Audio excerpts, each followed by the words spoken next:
Before we begin, I just want to acknowledge that we're meeting on the traditional, ancestral, unceded territories of the First Nations and Native American peoples. Here where I am in Vancouver, these peoples are the Musqueam, Stolo, Tsleil-Waututh, and Squamish nations. But I know where many of you are, you're on the land of other nations. Always, but especially during this year, let us remember our connection to our sisters and brothers and pray for the day in which we might be with these nations in right relationship. Welcome. Welcome to Living Interfaith. Know that the whole of you is welcome. You're not asked to leave who you are in your own homes. Please bring who you are in with you.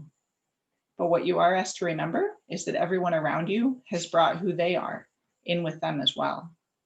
And all of goodwill are welcome. Bruce and Cheryl.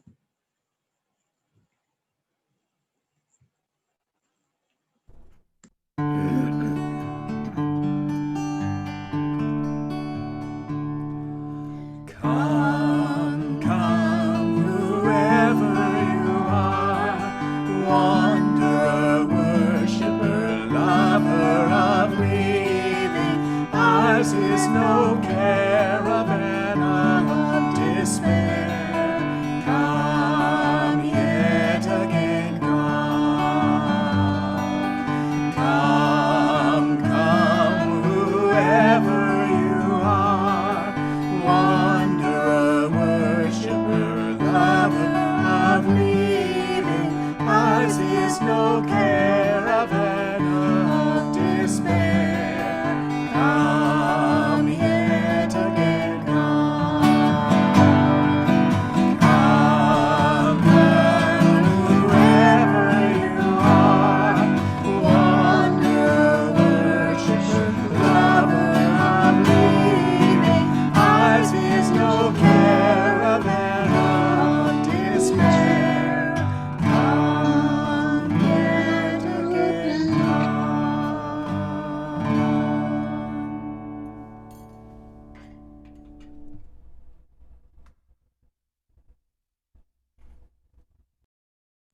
Wonderful. Thank you so much. We have just a few announcements.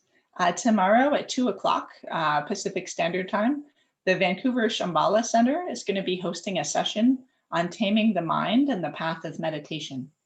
This is going to include a sitting meditation and a Dharma talk from 2 to 4. So if you're interested, you can find out more on our website. Tomorrow evening at 7 o'clock, Salal in Cedar is going to have a similar service to this, called All Saints, All Souls, and Samhain. It'll also be online.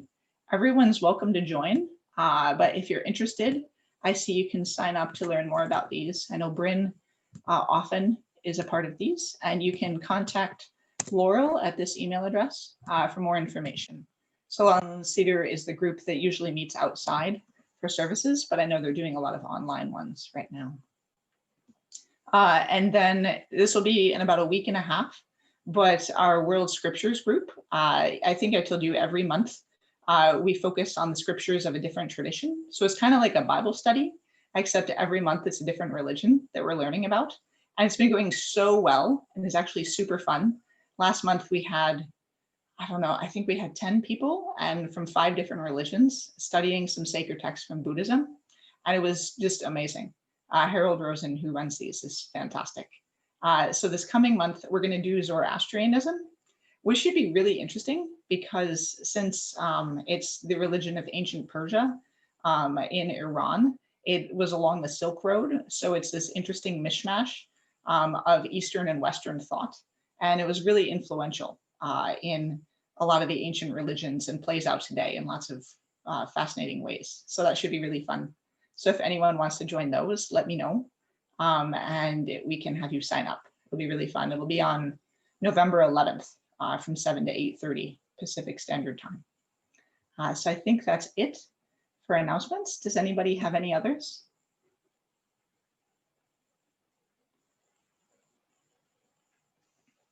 Okay, thank you.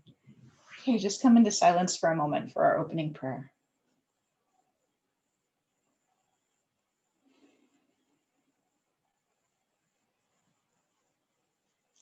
Tonight is the night when the gateway between our world and the spirit world is thinnest. Tonight is the night to call out to those who came before.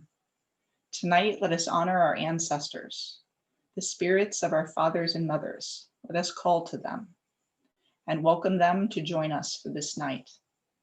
They watch over us always, protecting and guiding us. And tonight we thank them. Their blood runs in our veins. Their spirit is in our heart. Their memories are in our soul. With the gift of remembrance, we remember them. They're dead but never forgotten, and they live on within us and within those who are yet to come.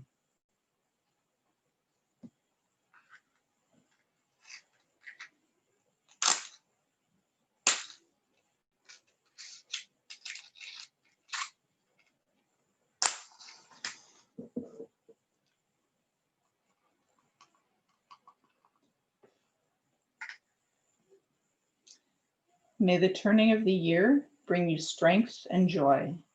Call upon the past and celebrate as the veil thins between the worlds.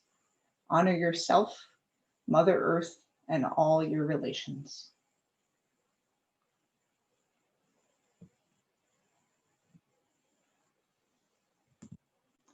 And now, if you'll join me in a passing of the peace.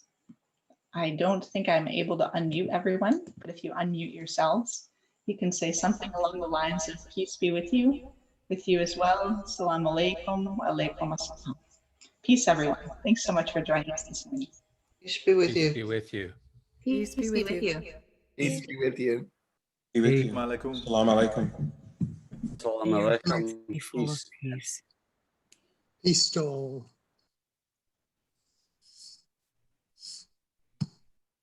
Thank you.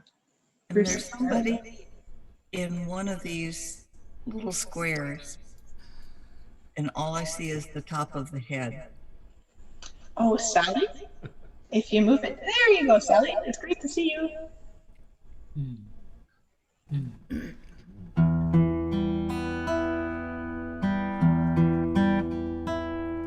The veil between the worlds is thinning.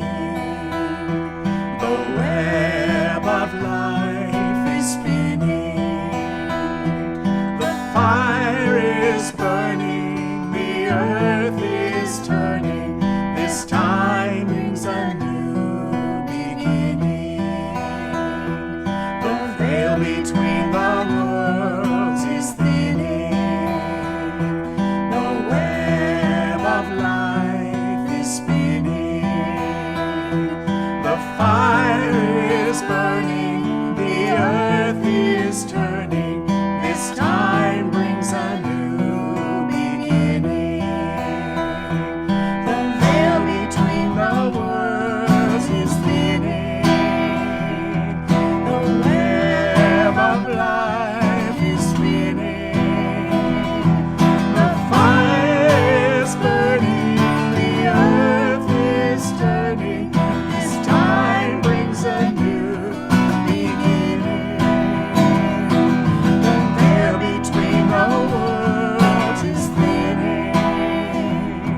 The web of life is spinning. The fire is burning. The earth is turning. This time brings a new beginning. The veil between the worlds is thinning. The web of life is spinning. The fire is burning. The earth is turning. This time brings a new beginning.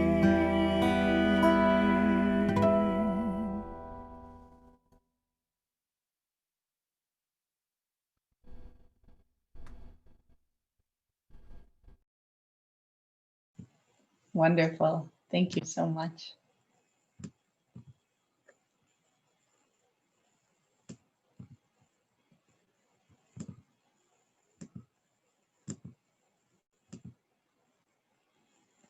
Now, if you'll join me in our joint affirmation, we come together in peace.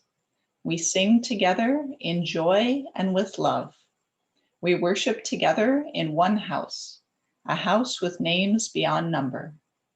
Our paths are many, our beliefs are as leaves, and the tree that we cleave to is nourished by the light of compassion, justice, and mutual respect. May our lives, our beliefs, and our actions help to bring about the world of love we all seek. And let it begin here.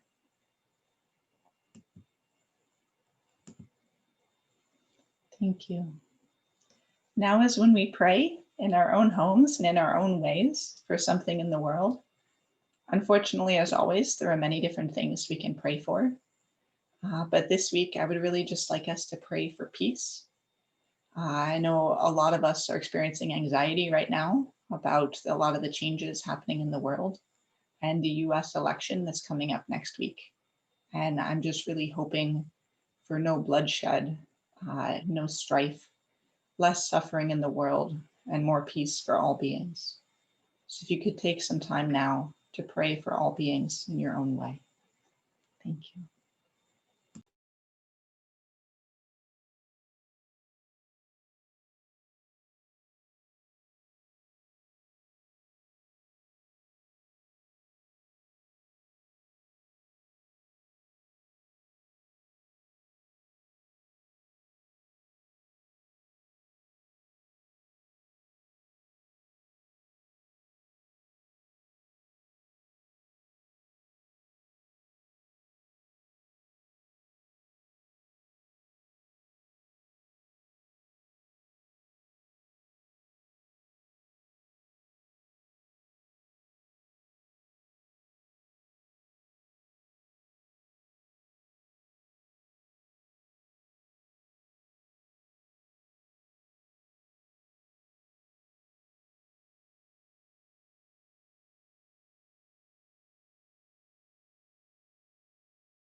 Thank you so much. Bruce and Cheryl?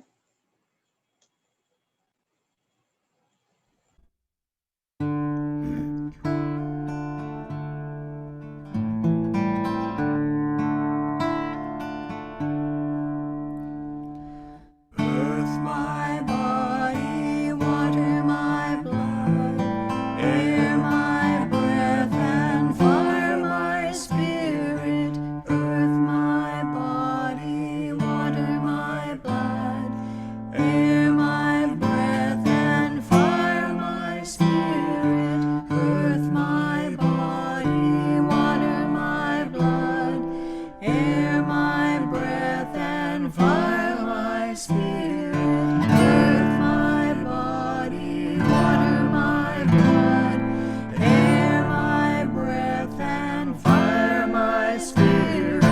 Earth my body, water my blood, air my breath, and fire my spirit. Earth my body, water my blood, air my breath, and fire my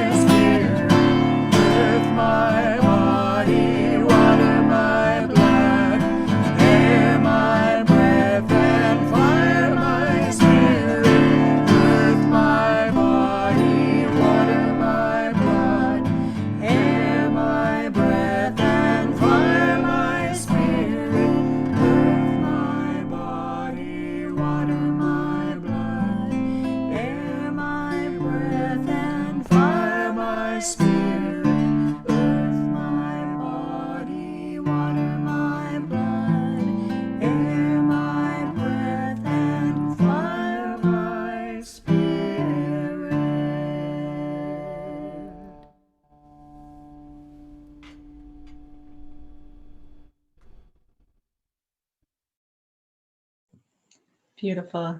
Thank you so much, Bruce and Cheryl.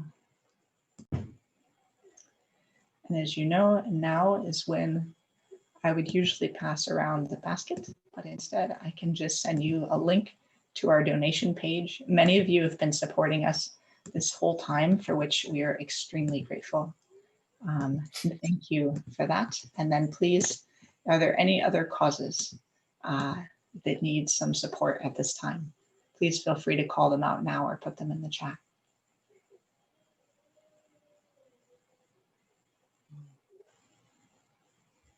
Thank you. Bruce and Cheryl, when you're ready.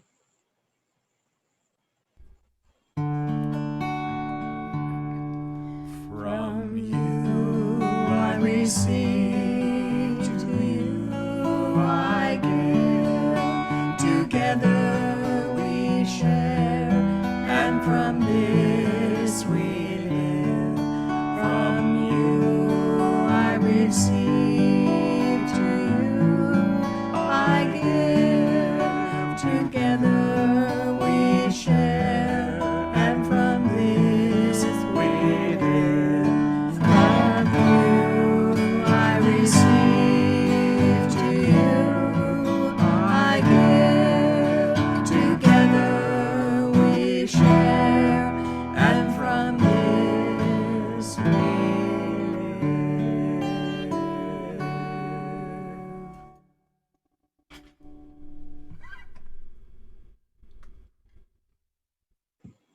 Thank you so much. And now it's my joy to turn it over to Dr. Alexandra. She has an amazing bio online, has done many, many things.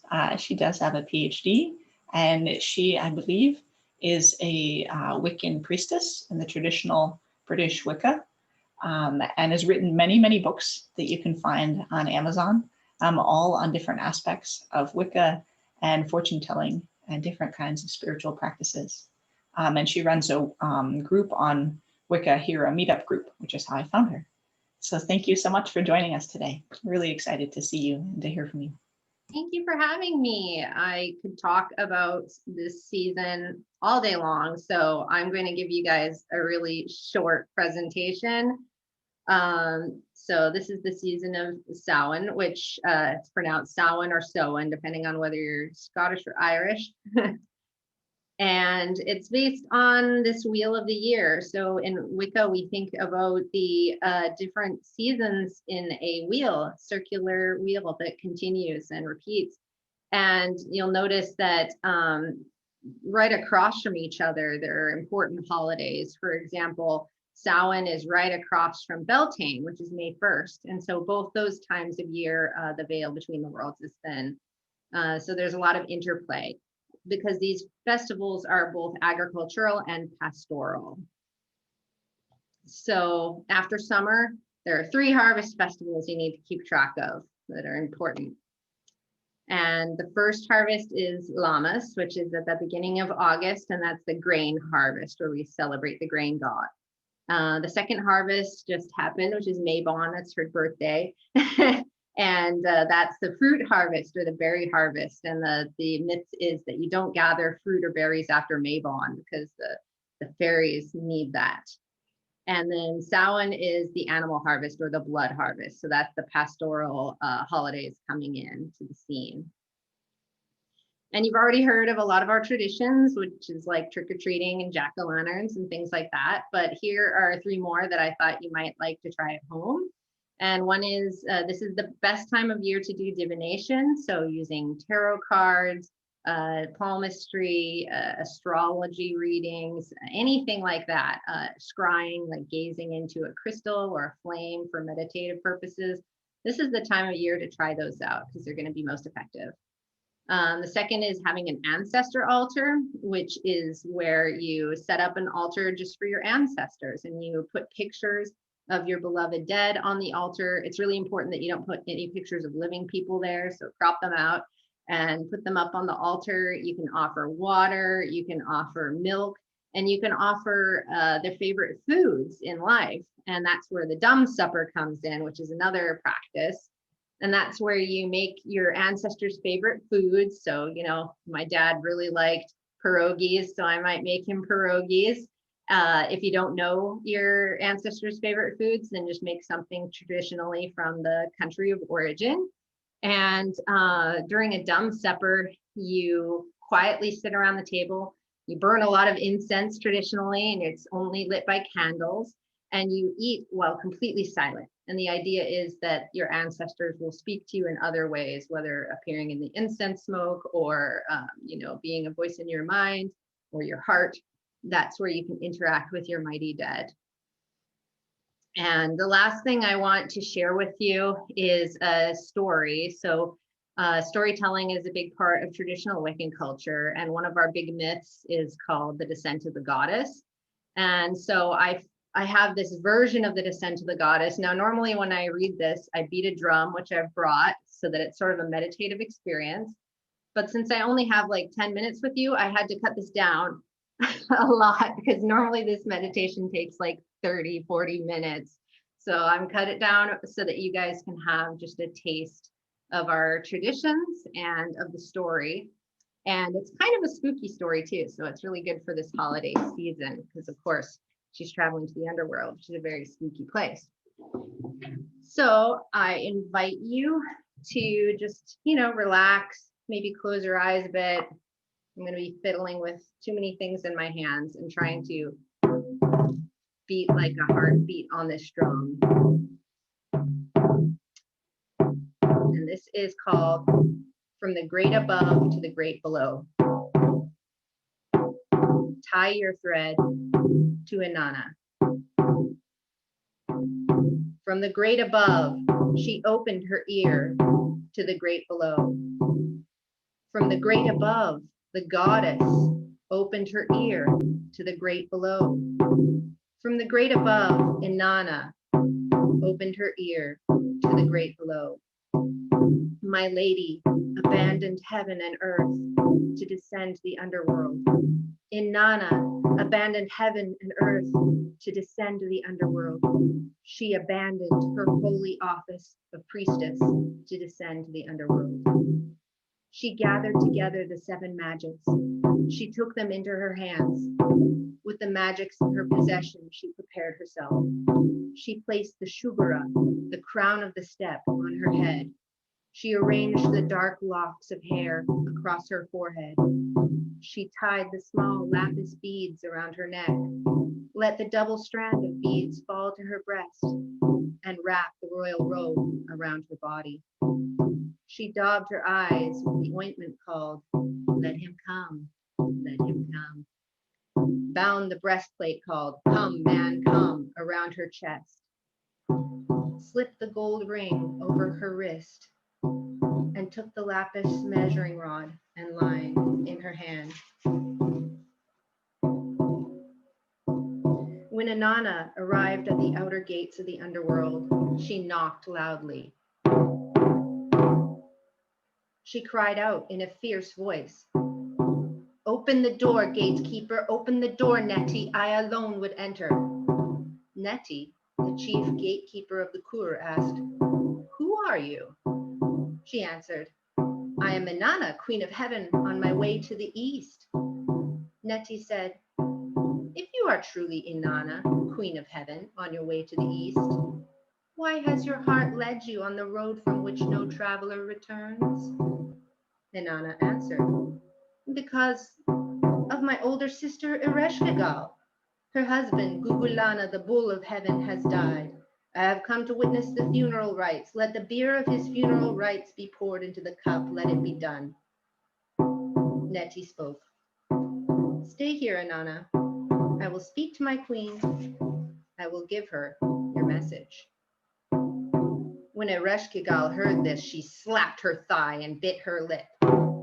She took this matter into her heart and dwelt on it. And then she spoke. "Come, Nettie, my chief gatekeeper of the Kur, heed my words. Bolt the 7 gates of the underworld. Then, one by one, open each gate a crack. Let Inanna enter. As she enters, remove her royal garments. Let the holy priestess of heaven enter bowed low." Nettie heeded the words of his queen. He bolted the 7 gates of the underworld, then he opened the outer gate. He said to the maid, "Come, Inanna, enter." When she entered the first gate, from her head, the shugara, the crown of the step, was removed. Inanna asked, "What is this?" She was told, "Quiet, Inanna. The ways of the underworld are perfect. They may not be questioned." When she entered the second gate, from her neck, the small lapis beads were removed. Inanna asked, "What is this?" She was told, "Quiet, Inanna. The ways of the underworld are perfect. They may not be questioned." When she entered the third gate, from her breast, the double strand of beads was removed. Inanna asked, "What is this?" She was told, "Quiet, Inanna. The ways of the underworld are perfect. They may not be questioned." When she entered the fourth gate, from her chest, the breastplate called, "Come, man, come," was removed. Inanna asked, "What is this?" She was told, "Quiet, Inanna. The ways of the underworld are perfect. They may not be questioned." When she entered the fifth gate, from her wrist the gold ring was removed. Inanna asked, "What is this?" She was told, "Quiet, Inanna. The ways of the underworld are perfect. They may not be questioned." When she entered the sixth gate, from her hand the lapis measuring rod and line was removed. Inanna asked, "What is this?" She was told, "Quiet, Inanna. The ways of the underworld are perfect. They may not be questioned." When she entered the seventh gate, from her body the royal robe was removed. Inanna asked, "What is this?" She was told, "Quiet, Inanna. The ways of the underworld are perfect.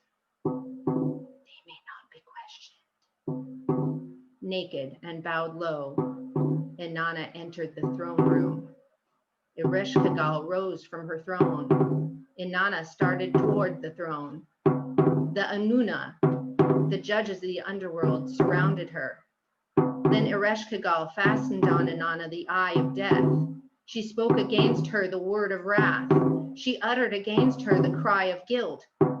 She struck her. Inanna was turned into a corpse, a piece of rotting meat, and was hung from a hook on the wall. Tie your thread to Inanna. When, after 3 days and 3 nights, Inanna had not returned, Father Enlil responded angrily, "My daughter craved the great above. Inanna craved the great below. She who receives the magics of the underworld does not return. She who goes to the dark city stays there." Father Enlil would not help. Father Nana replied angrily, "My daughter craved the great above. Inanna craved the great below. She who receives the meh of the underworld does not return. She who goes to the dark city stays there." But Father Enki said, "What has happened? What has my daughter done? Inanna, queen of all the lands, holy priestess of heaven, what has happened? I am troubled. I am grieved." From under his fingernail, Father Enki brought forth dirt. He fashioned the dirt into a kugura, a creature neither male nor female. From under the fingernail of his other hand, he brought forth dirt. He fashioned the dirt into a galatur, a creature neither male nor female. He gave the food of life to the kugura. He gave the water of life to the galatur. Enki spoke to the kugura and the galatur, saying, "Go to the underworld. Enter the door like flies. Ereshkigal, the queen of the underworld, is moaning with the cries of a woman about to give birth." The kugura and the galatur heeded Enki's words. They set out for the underworld. Like flies, they slipped through the gate's cracks. They entered the throne room of the queen of the underworld. No linen was spread over her body. Her breasts were uncovered. Her hair swirled about her head like leeks. Ereshkigal was moaning. Oh, oh, my inside. They moaned. Oh, oh, your inside. She moaned. Oh, oh, my outside. They moaned. Oh, oh, your outside. She groaned. Oh, oh, my belly. They groaned. Oh, oh, your belly. Ereshkigal stopped. She looked at them. She asked, who are you? Moaning, groaning, sighing with me. If you are gods, I will bless you. If you are mortals, I will give you a gift. I will give you the water gift, the river in its fullness. The Kugara and the Galatur answered, we do not wish it. Ereshkigal said, I will give you the grain gift, the fields in harvest. The Kugara and the Galatur said, we do not wish it. Ereshkigal said, speak then, what do you wish? They answered, we wish only the corpse that hangs from the hook on the wall.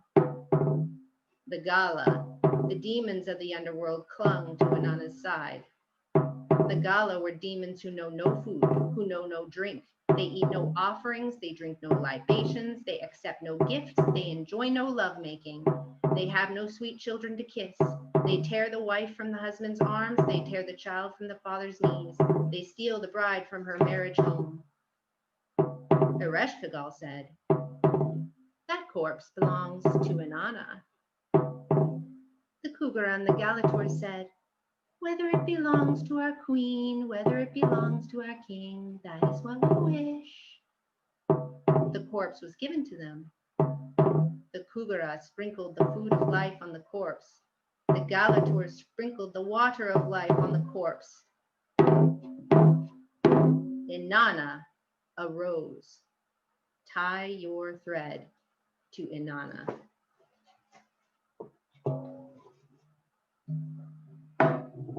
Thanks for allowing me to share that story with you, an abbreviated version. And I'd love to open it up if anybody has any questions about Wicca or Samhain traditions or anything else of that nature. Wow, that was really powerful. Thank you so much. I didn't know that story. Here, Yeah, if it's a good one. The book's on the stop the screen sharing, we can all see each other, and then it'll be easier for folks to ask questions if they have any. And actually, maybe how about we close out the service? I know Bruce and Cheryl have one more song, and then at the end, folks can ask questions. Sounds great. Thanks. Awesome. Thank you so much.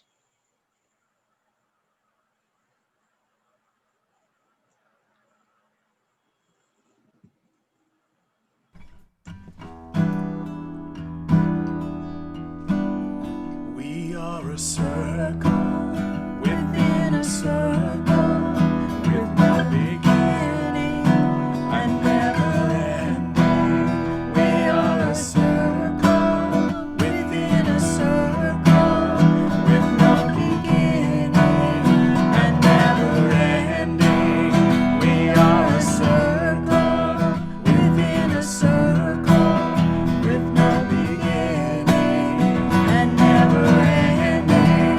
We are a circle within a circle with no beginning and never ending. We are a circle within a circle with no beginning and never ending. We are a circle within a circle with no beginning and never ending. We are a circle within a circle with no beginning and never ending. We are a circle within a circle with no beginning and never ending. We are a circle within a circle with no beginning and never ending.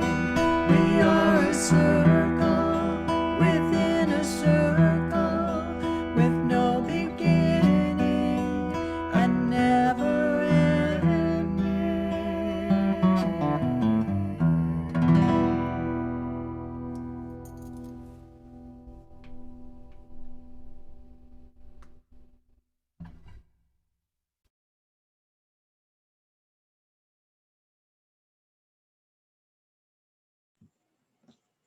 Thank you so much. I'll do our closing prayer and then we can open it up for questions. Friends, let us remember that now is the time that we feel our greatest connection to our ancestors, to all our ancestors, not just those in our own families. Let's remember our connection to one another, and let's not be afraid of exploring our shadow side so that we can fully integrate all our parts back into ourselves and be fully human. Go in peace.